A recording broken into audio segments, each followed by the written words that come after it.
이곳은 유럽 최고의 의료 산업 지역인 독일의 바이에른주. 그 중에서도 1등 병원인 이곳에서 긴급히 의사들이 한자리에 모였습니다. 조용하고 묵직한 분위기 속의 회의장.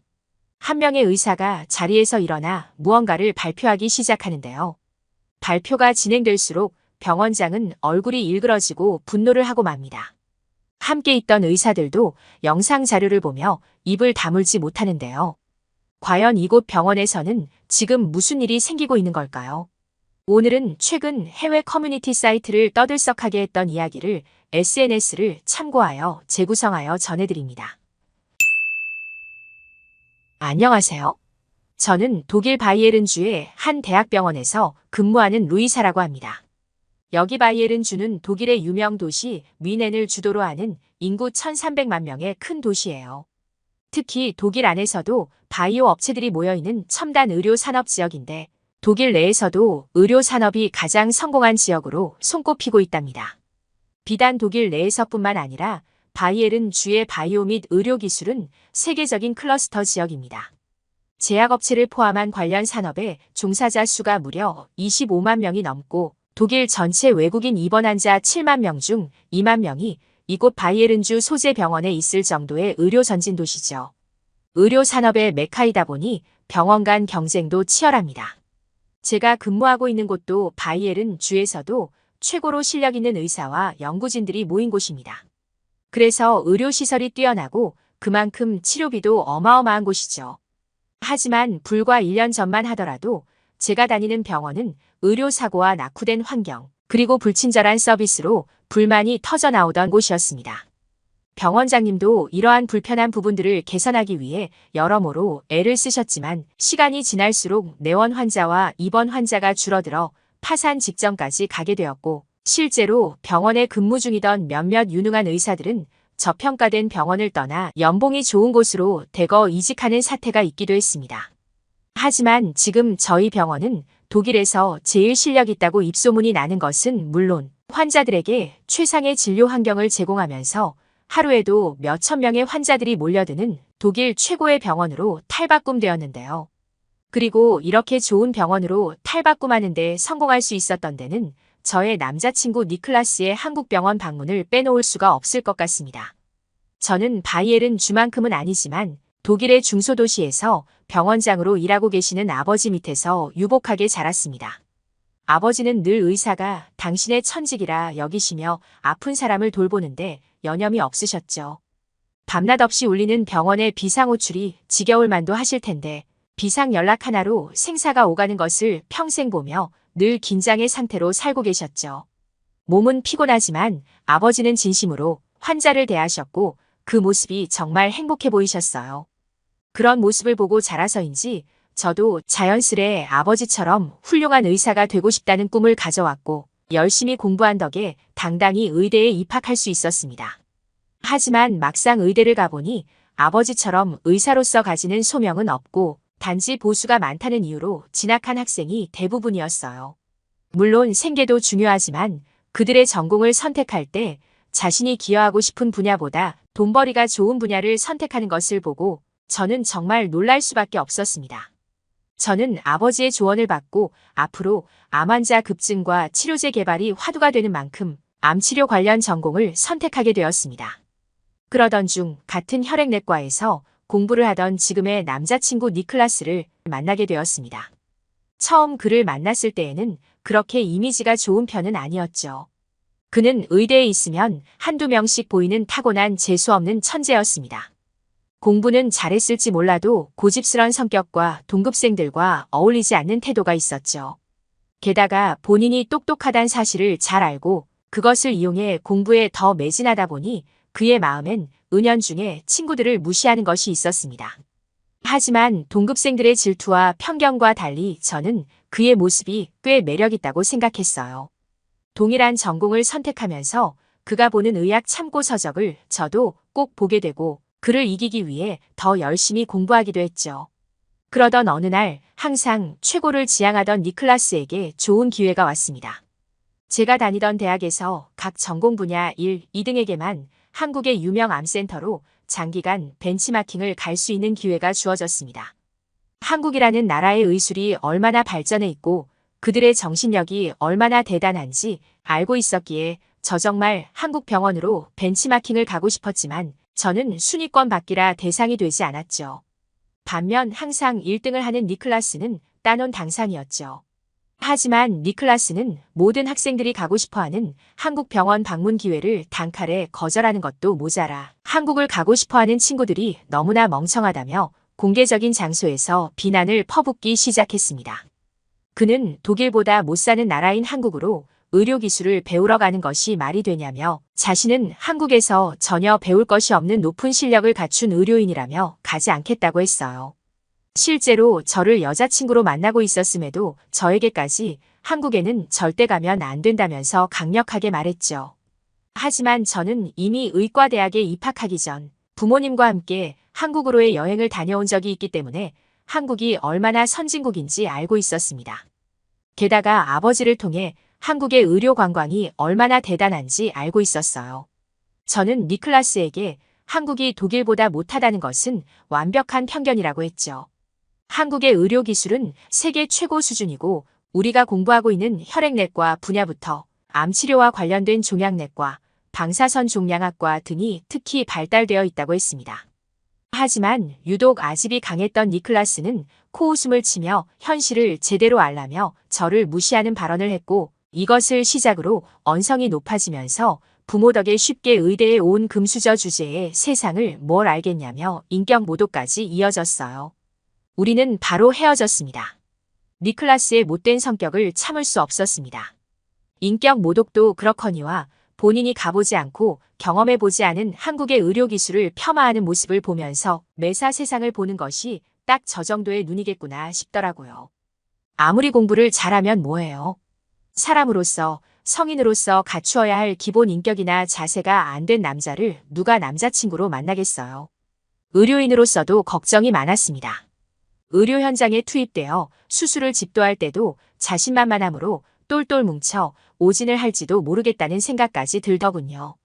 시간이 지나 저는 의과대학을 졸업할 수 있었고 제가 그토록 바라던 바이에른주의 유명 병원에 채용될 수 있었습니다.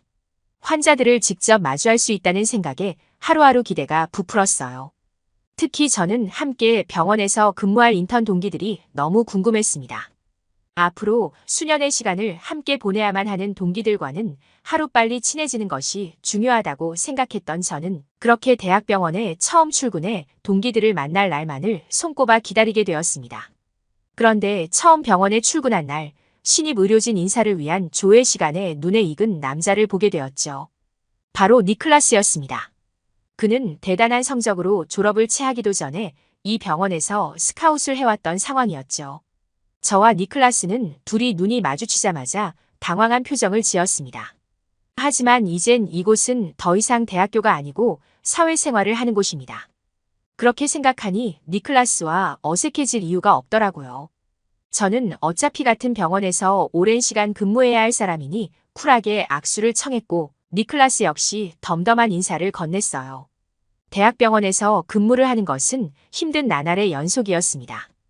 인턴으로 생활한다는 것이 어떻게 보면 병원에서 오랜 기간 근무를 한 경험이 있던 간호사분들보다 모르는 것이 많았고 저는 하루라도 빨리 실력을 쌓기 위해 병원에서 먹고 자며 수술 연습을 하거나 의학 지식을 쌓는 데 매진했습니다. 그런데 이상하게도 제가 입사하고 난 이후부터 점점 방문하는 환자들의 수가 줄어들더니 어느 순간부터는 의료사고 비율이 급증하기 시작하더군요. 병원에 들어오고 1년밖에 지나지 않았지만 병원장님의 지시가 있어 의사회의에 들어갈 수 있었고 저는 그곳에서 엄청난 충격을 받고 말았습니다. 알고 봤더니 제가 다니고 있던 병원은 과도한 경쟁 덕에 고연봉 의사 채용이 이어지면서 재정 상태가 악화되기 시작했고 그 결과 직원들의 복지 혜택과 환자들에게 제공되는 진료 서비스 부분이 이전보다 점점 못하게 되었던 거죠. 그 결과 환자들이 다른 병원으로 가는 악순환이 반복되었고 병원은 의사들의 급여를 재조정하기 시작했죠. 그러다 보니 연봉이 맞지 않은 의사들은 다른 병원으로 이직을 했고 부족한 의사 수를 채우기 위해 저와 같은 수술 경험이 부족한 인턴이 자주 수술실에 참여하게 되었습니다. 심지어 재정난으로 인해 최첨단 장비조차 없었기 때문에 다른 병원에 비해 진단의 정확도가 떨어졌습니다. 그러다 보니 오진도 꽤 많았고요. 분명히 바이에른주에서는 꽤 실력 있고 유명하다고 알려진 병원이었지만 소문과 달리 병원의 내부적으로는 의료사고와 관련된 소송들이 너무 많아 제대로 된 보상금조차 지급하지 못하고 있던 그런 병원이었죠. 문제의 해결법은 단순했습니다.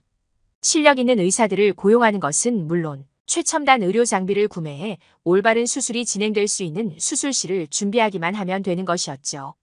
하지만 병원장님은 문제에 대한 현재 상황만 얘기를 할 뿐 사태를 해결하기 위한 결정은 하지 않았고 오히려 의료사고를 발생시킨 의사들만 해고하고 있었기 때문에 점점 저희 병원을 오고 싶어하는 의사들의 수가 줄어드는 것은 당연했습니다. 그런 상황 속에 어느 날부터 니클라스가 병원에서 보이지 않았습니다. 차기 전문의가 될 니클라스였기에 수술에 참여하지 않는 것은 너무 이상한 일이었습니다.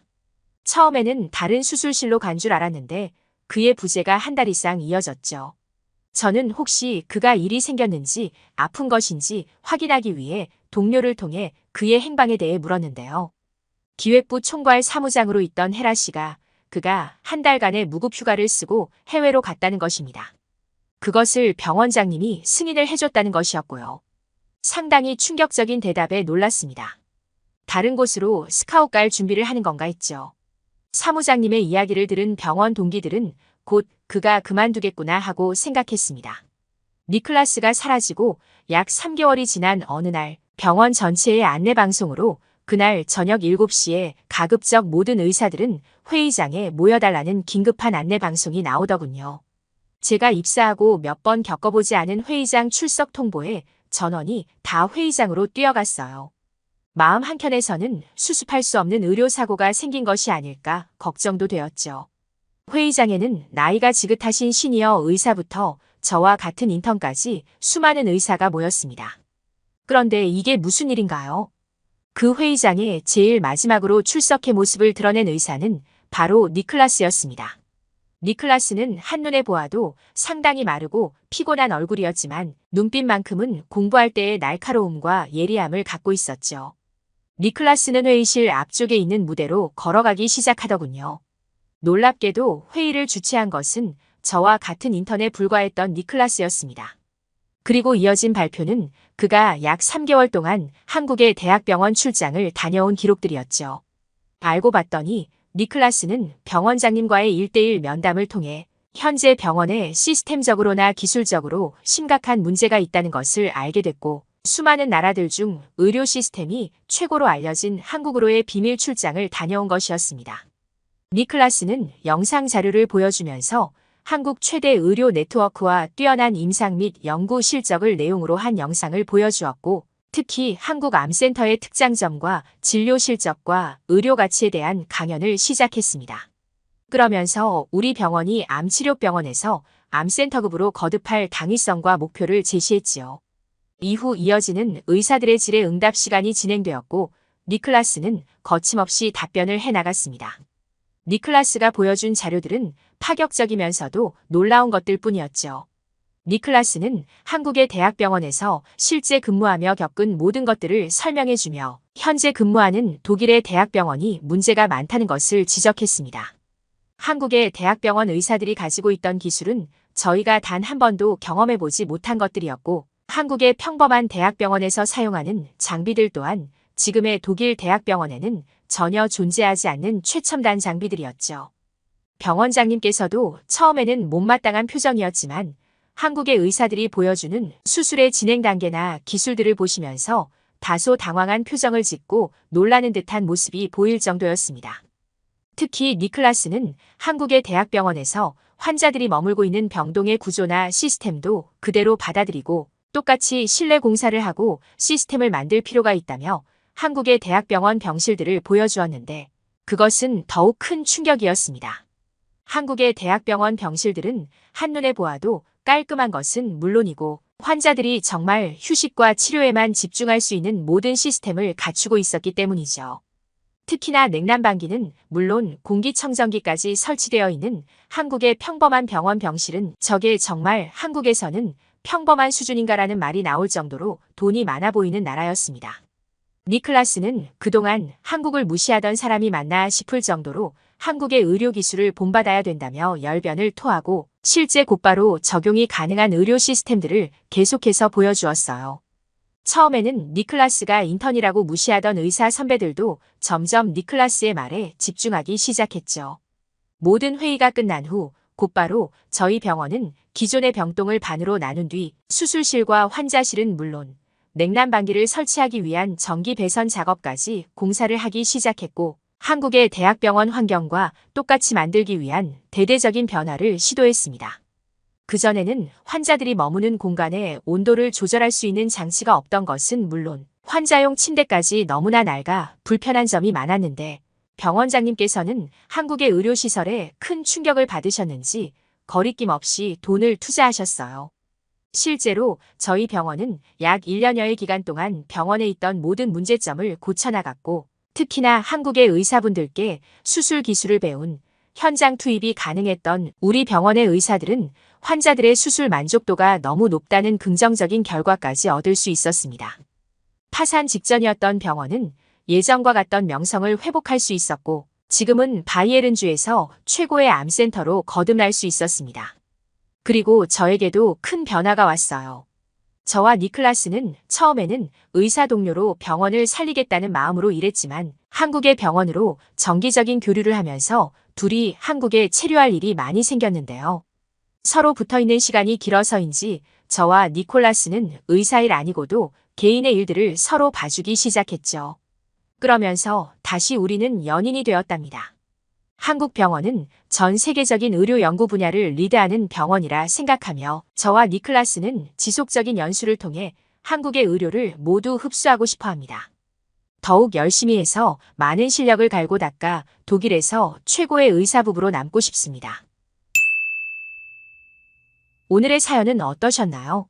정말 당연하다고 생각하며 받았던 한국의 의료 서비스가 세계 최고 수준이라고 하니 정말 자랑스러울 따름입니다.